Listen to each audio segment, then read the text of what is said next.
Bismillahirrahmanirrahim. Assalamualaikum warahmatullahi wabarakatuh. Kali ini kita kuliah tentang manajemen investasi dan portofolio, di mana yang dimaksud dengan investasi adalah suatu pengorbanan atas sejumlah sumber daya yang kita punya dengan harapan untuk memperoleh kompensasi berupa keuntungan di masa yang akan datang. Nah, sumber dayanya apa? Terutama adalah uang, waktu, dan pikiran seperti itu. Nah, investasi itu dalam bentuk apa saja? Ada yang berbentuk real, ada wujudnya, ada yang dalam bentuk investasi finansial, ya, produk-produk sekuritas, produk surat berharga seperti saham, reksadana, obligasi, dan seterusnya. Sampai nanti ada saham turunan yang namanya option and feature. Orang-orang atau pihak yang melakukan investasi dinamakan dengan investor. Investor dalam berinvestasi perlu memikirkan atau memperhatikan suatu risiko sebagai dasar pengambilan keputusan untuk berinvestasi, baik secara individu maupun secara institusional. Dalam berinvestasi, risiko itu tetap ada. Tidak seorang pun yang menyukai risiko, namun risiko itu tetap ada. Ya, nah dikategorikan, dikelompokkan ada yang namanya risker atau risk lover, orang yang penyuka risiko atau orang yang pemberani, risk averse atau risk averter, tidak menyukai risiko, dan risk indifferent, moderat, di tengah-tengah. Nah, risker bagi dia risiko yang tinggi nggak masalah, karena jika risikonya tinggi maka returnnya juga tinggi. High risk, high return, atau high return, high risk. Yang risk averse, dia tidak menyukai risiko atau takut risiko dalam tanda kutip, artinya bagi dia tidak apa-apa, keuntungan kecil asal risikonya juga kecil. Nah, seperti itu. Nah, risk indifferent adalah yang orang investor yang di tengah-tengahnya. Nah, investasi tentu ada tujuan. Investasi adalah untuk mendapatkan return berupa sejumlah uang. Nah, nanti nama return ini bisa bermacam-macam. Ada yang namanya dapat nilai NAB, nilai aktiva bersih, ada yang namanya keuntungan bunga deposito, lalu ada keuntungan pembayaran bunga kalau dia berupa hutang atau obligasi, ada yang namanya keuntungan berupa capital gain atau dividen, dan seterusnya. Tujuan yang lebih luas adalah untuk meningkatkan kesejahteraan investor. Ya, jadi untuk melakukan investasi itu mendapatkan kesejahteraan, mendapatkan kehidupan yang lebih layak di masa yang akan datang. Seperti itu. Kita lanjutkan. Investor dapat melakukan investasi tidak hanya pada satu aset saja. Satu aset kalau kita mempunyai dana atau uang yang terbatas. Tetapi jika uangnya dalam jumlah yang banyak, kita bisa melakukan dalam bentuk portofolio. Apa itu portofolio? In English, don't put your all eggs into one basket. Artinya, jangan taruh semua telur di dalam satu keranjang. Artinya kalau orang atau investor mempunyai uang yang banyak, maka jangan berinvestasi hanya pada satu aset saja. Lakukanlah portofolio. Bisa dalam berbentuk investasi real, ada wujudnya seperti buka kafe, restoran, usaha butik, dan sebagainya, ataupun dikombin dengan produk-produk finansial, produk keuangan seperti berinvestasi di saham, di obligasi, di reksadana, option, feature, dan sebagainya. Nah, teori portofolio yang digunakan adalah untuk meminimalkan risiko atas investasi dengan menawarkan potensi keuntungan tertentu. Jadi dengan portofolio risiko itu diminimalkan untuk mendapatkan keuntungan tertentu. Seperti itu. Nah, model portofolio yang terkenal adalah Markowitz. Dia mengatakan jangan menginvestasikan semua dana yang dimiliki hanya pada satu aset saja, karena jika aset tersebut gagal, maka semua dana yang diinvestasikan itu akan lenyap, akan hilang. Jadi portofolio karena bagaimanapun investor tidak bisa menghindarkan risiko, dimanapun ada tetap risiko. Jadi caranya adalah dengan membagi-bagi risiko atau dengan cara portofolio. Lalu selanjutnya ada yang namanya diversifikasi atau portofolio yang diajarkan oleh si Markowitz. Namun sesungguhnya ada diversifikasi, ada dua cara, diversifikasi secara random atau acak. Jadi yang penting portofolio, artinya membagi-bagi risiko tanpa melihat karakteristik risiko, tanpa melihat bagaimana risiko bakal dihadapi. Nah, ini dinamakan juga dengan diversifikasi naif, ya. Itu tidak boleh dilakukan. Jadi segala sesuatu kalau berinvestasi harus dilakukan dengan matang. Lalu yang kedua adalah diversifikasi model Markowitz yang saya katakan tadi. Memilih aset, memilih suatu produk investasi yang dimasukkan dengan portofolio dengan melihat karakteristiknya, dengan melihat tingkat risikonya. Seperti itu. Nah, selanjutnya diversifikasi Markowitz itu penting, tidak dihitung dari penjumlahan risiko aset-aset, tetapi juga harus dihitung kontribusi risiko aset yang dinamakan juga dengan risiko portofolio. Jadi ada ukurannya yang dinamakan juga dengan selain mengukur standar deviasi sebagai pengukur risiko, ada juga yang namanya kovarian, ya. Harus juga memperhatikan besarnya korelasi antar aset, yaitu suatu ukuran statistik yang menunjukkan pergerakan persamaan relatif ya antar dua variabel. Jadi dalam konteks diversifikasi intinya adalah bagaimana return itu saling terkait satu sama lain, dan return itu diperhatikan juga dengan memperhatikan seperti yang diajarkan Markowitz, yaitu risiko yang diukur dengan standar deviasi dan juga dengan kovarian. Nah, di dalam membentuk suatu portofolio, pertanyaan timbul adalah bagaimana membentuk portofolio yang baik yang mendatangkan return yang besar dengan tingkat risiko tertentu. Saya tidak mengatakan bagaimana mendatangkan return yang besar dengan risiko yang kecil, ya, karena kita tahu konsep yang penting itu adalah high risk high return, selalu berbanding positif. Ya, jadi kalau sudah tahu konsepnya high risk high return, low risk low return, maka cara yang untuk bisa dilakukan untuk meminimalkan risiko dengan mendatangkan keuntungan yang tertentu adalah dengan cara portofolio. Banyak sekali kemungkinan portofolio yang bisa kita bentuk, ya. Jadi harus dihitung berdasarkan karakteristik perusahaan yang tadi disebut sesuai dengan ajarannya si Markowitz.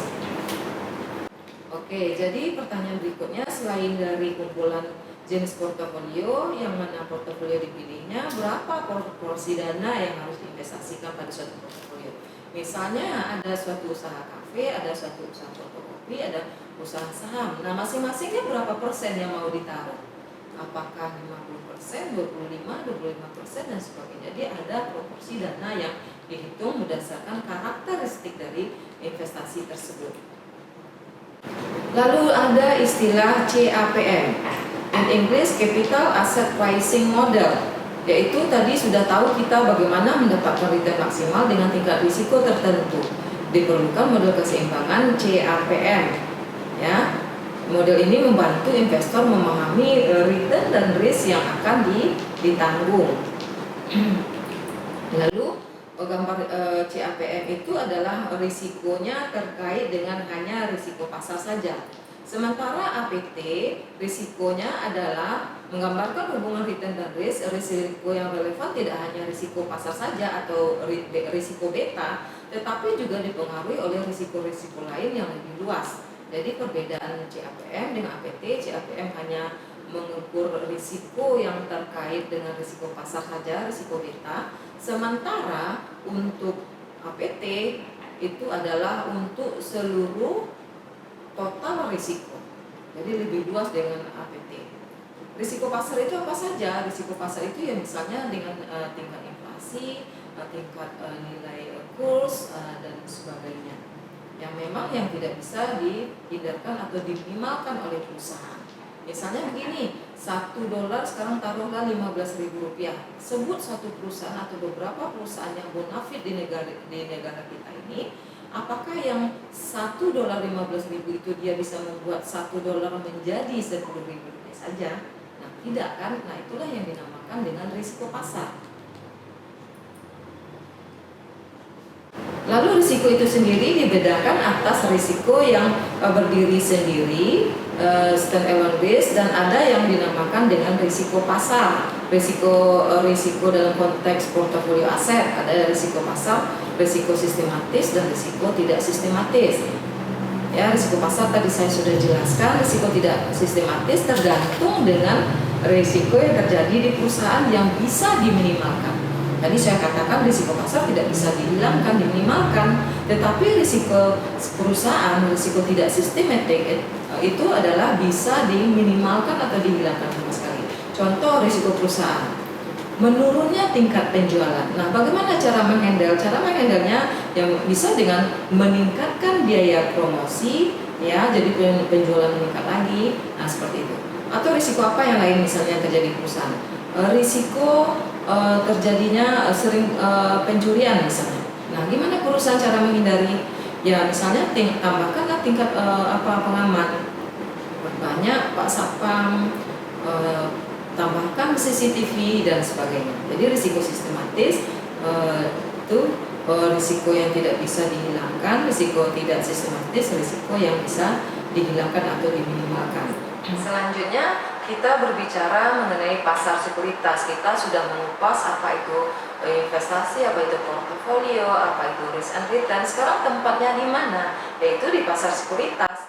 Pihak yang mempertemukan pihak pembeli dan penjual dana, pihak yang memerlukan dana dan pihak yang kelebihan dana. Siapa itu pihak yang memerlukan dana? Adalah perusahaan. Siapa itu pihak yang kelebihan dana?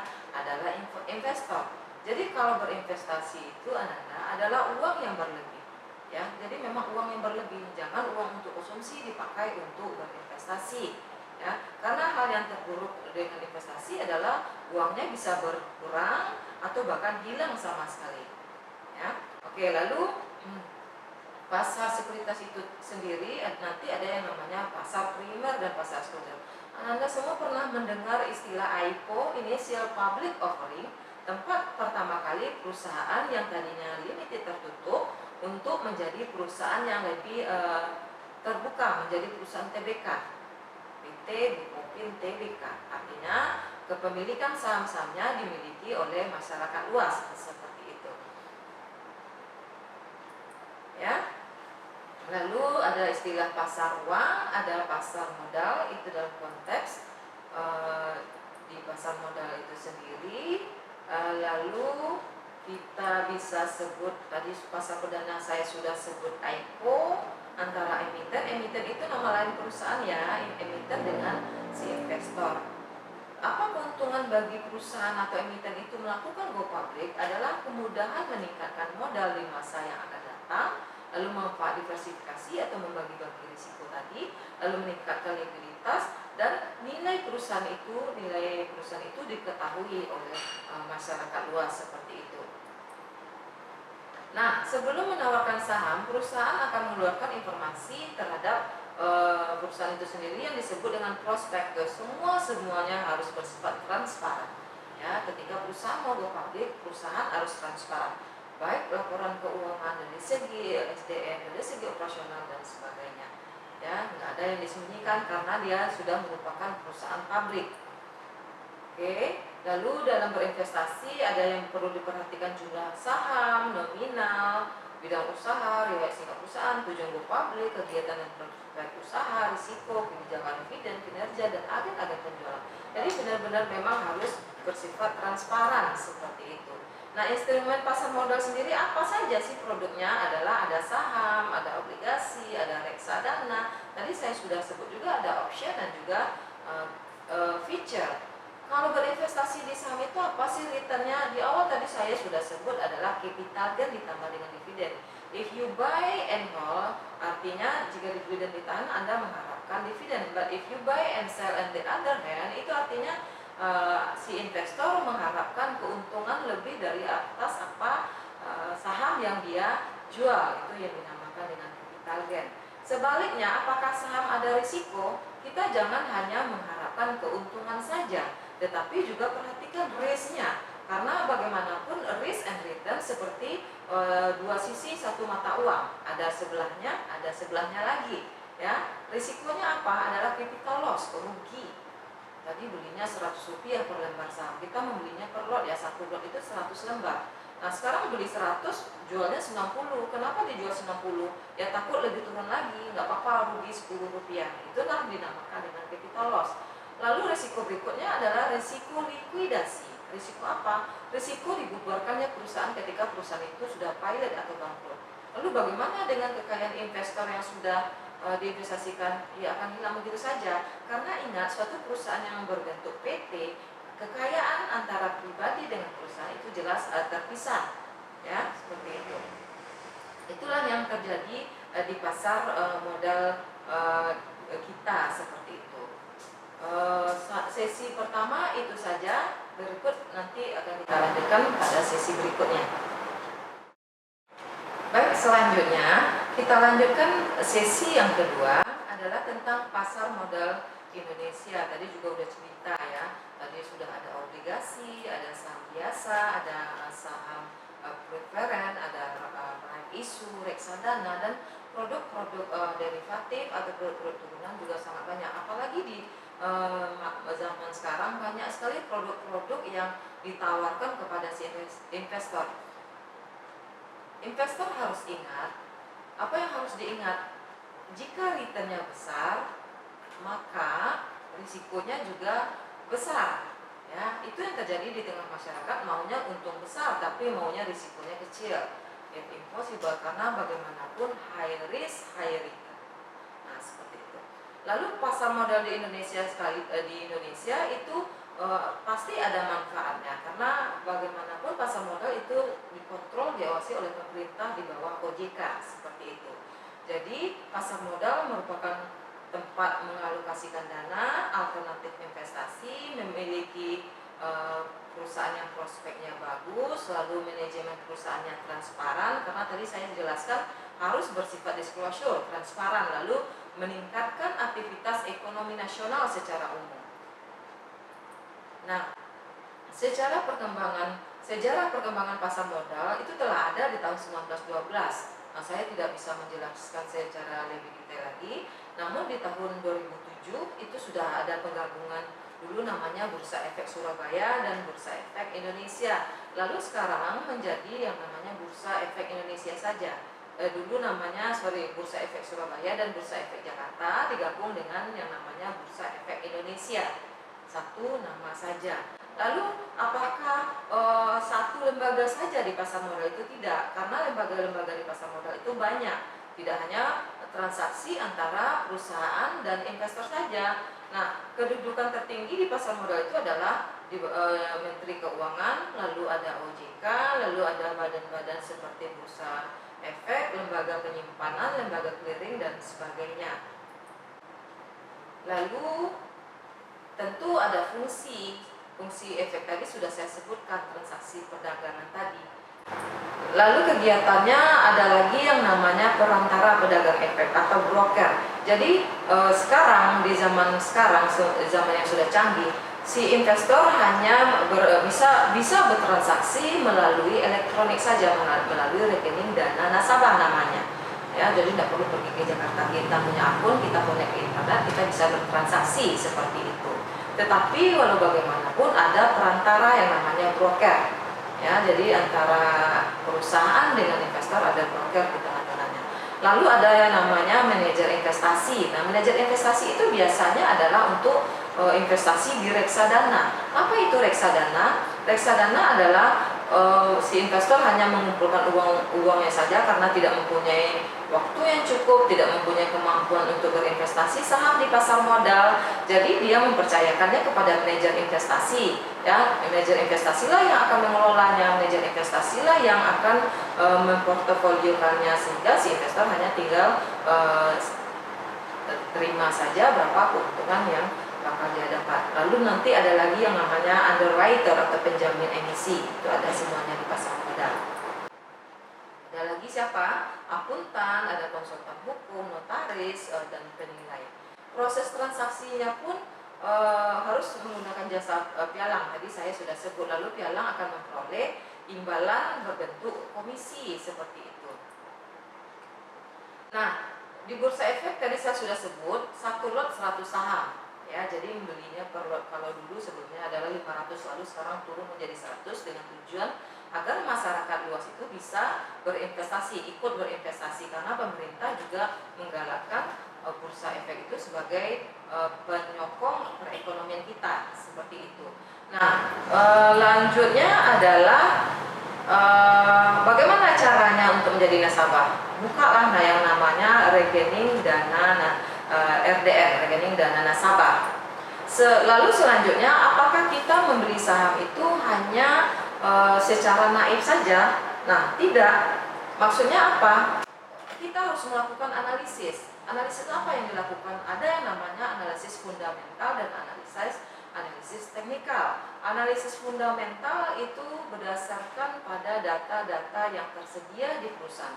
Ini ada pendekatan top-down approach namanya, ya, dari atas ke bawah, yaitu bisa kita singkatkan saja, yaitu analisis variabel ekonomi dulu, makro yang mempengaruhi kinerja perusahaan, lalu industri mengerucut ke bawah, lalu perusahaan, seperti itu.